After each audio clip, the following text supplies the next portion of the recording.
Good morning and welcome to week November 16th. Okay, November 16th. This is a full week. So there are 5 days this week, the only week in November where we have a full week. Okay, this week we're talking about needs and wants. Needs and wants all week. Okay, this is a level C book. All right, so it's kind of our in-between stage. But it's a very interesting lesson this week with needs and wants. Okay, I just opened up to page 3 just to give you an example. Don't forget to have them find that page number.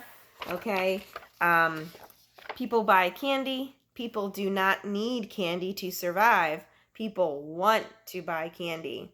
Okay, and you can say, touch the lollipop or where's the candy. All right, but very interesting topic this week. All right, we have our communication board that goes along with needs and wants.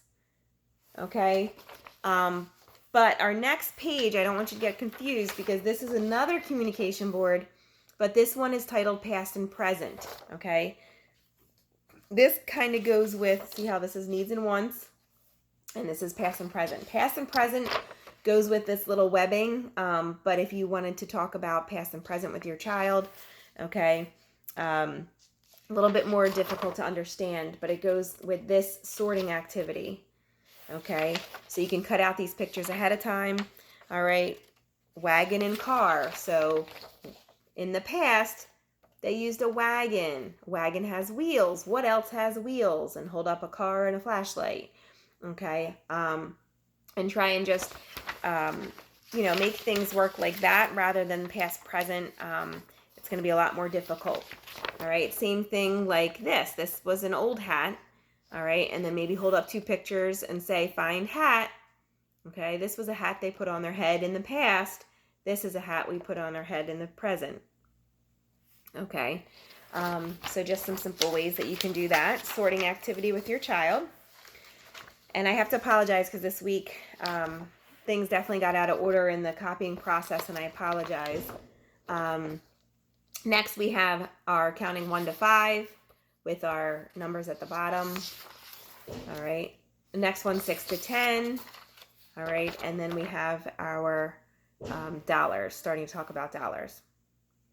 Okay. This page, some of my guys, it's even too high. I wouldn't even go to the dollars yet.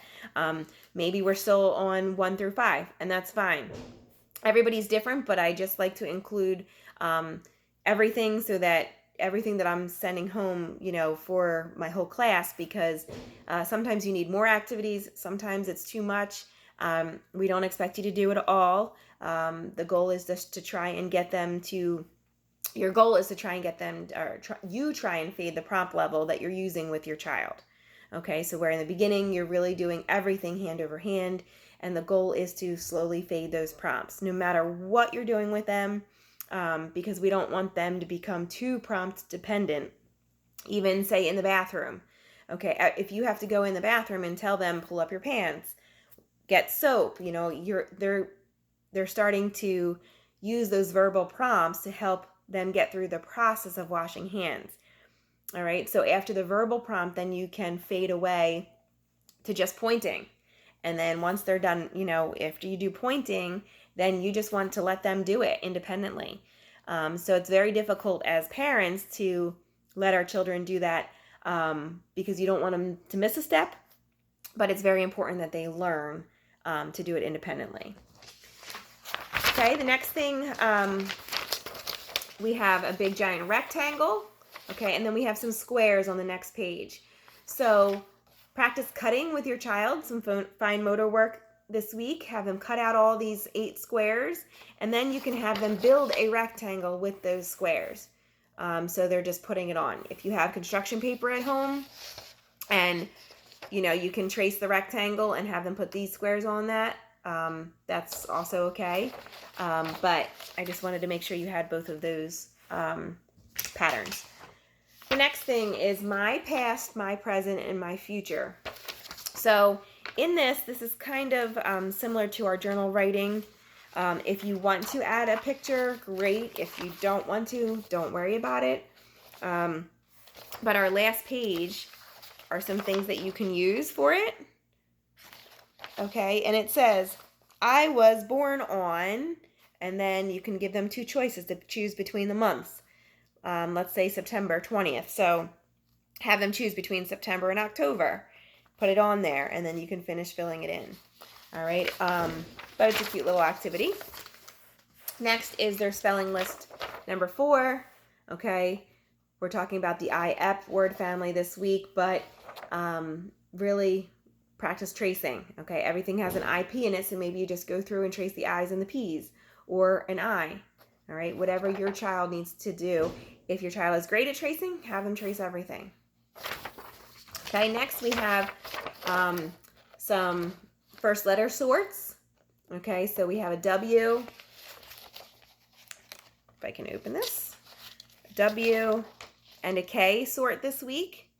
All right, and I would rip these apart and have them sitting on a desk or table or the floor, okay, side by side, and say W, wagon, W, K, kite, K. And then every time you hand them one of these that's cut out, so let's say you're going to hand them water, you're going to really enunciate that and have them choose which side it goes on. After they're all laying down, then you can go back and give them glue. But this way you can pick them back up and have them redo it and redo it and redo it until they get it right. Okay, the next thing is I need things. Okay, I need blank. I need it so I can blank. And there's just some simple things that you can cut out and use in the back here. I apologize, this is what I was talking about with them out of order. There's some thrown in math pages there, ones that go up to 20 and ones that go up to 10. So feel free to use those if your child's a little bit higher. This is one of my favorite activities to do with them is the spatial sense. Okay, this desk I'm sure looks familiar. We've done this every month so far, but have that sitting there. These are the directions that you read. All right, and then you need to have, there's only some pictures that you need from this page, so you're not going to use all of the pictures. So just beforehand, make sure you go and cut out just the things that you need. Okay, you're only going to need the cassette, the washboard, arrowhead, picture frame, candle, and radio. So that's it from that whole page. But the biggest thing that I love about this is because it's talking about directional phrases. So on the desk or under the chair, in the bin. All right, spatial sense is very, very important. And you can practice these with your child by just having them do little things. You know, put the fork in the sink. Okay. But getting them to generalize is much better using, you know, household items. If they are just doing it on this page or on this, you know, desk page every single time, soon they're going to be able to get this all right and perfect it. But if they can put the, say, cassette in the bin, can they put that cassette on the table that you're sitting at or, you know, under the chair? So it's interesting to see where they are with their spatial sense. So this is something that's very, very important to continue to work on. And lastly, we have a magazine. It's all about being thankful since next week is Thanksgiving. All right. You can use bingo dotters or a marker crown for this. In the classroom, we actually use clothespins and they clip to where it goes. All right. But that's something, a magazine that you can read through. It's all about being thankful. All right. Once again, if you have any questions, please don't hesitate to reach out. I thank you so much, parents. You're doing a wonderful job, and I am so thankful for you and what you're doing with your child at home. Hopefully this pandemic will be over sooner than later, and I look forward to seeing your kids in school in person. Thanks.